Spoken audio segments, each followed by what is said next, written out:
Here with a wife's 650 Ninja. She's got a bit of slack on the throttle. So when she actually turns the throttle, she's got all of this slack. Now it's really hard to see how much you've got here. So the best thing to do is you've got a seam on the actual connector here. If you line that up and put a bit of tape on there, we should be able to see how much slack we've actually got there. So what we're going to do is we're going to put a bit of tape on the actual handlebar in line with the actual groove itself. That's not in line, is it? Let's try this end where it's less bent. Okay, so that's pretty much in line, as you can see there. It's in line with that. Now when we turn the throttle, we can see that it goes around about that much away before it starts actually getting some resistance. So ideally we want 2 to 3 mil, so we want it about there.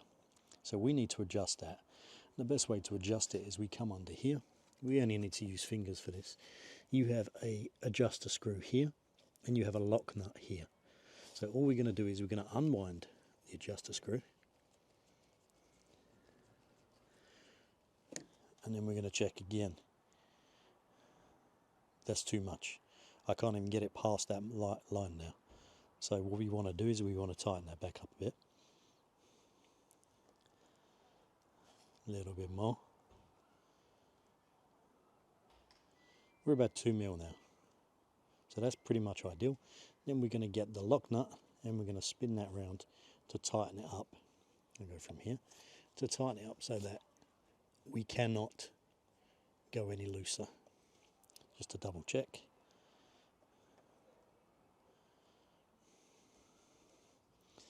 It seems to have pushed itself back in a bit. And that's about right there. So we've got about 2 mil there. Now ideally what you want to do is you want to start the bike up. This is all covered over. I'm not going to take the cover off at the moment. You want to start the bike up and you want to make sure that when you adjust it, just loosen it first of all, let it warm up, let it get to idle temperature. And then what you want to do is you want to give it a very small rev, yep, and see if the actual idle goes back down to where it should be. If it doesn't and it goes too high and it sticks there, you need to let off a little bit, give it a little bit more slack. So the tolerance is between 2 and 3 mil, and we've got about 2 mil there.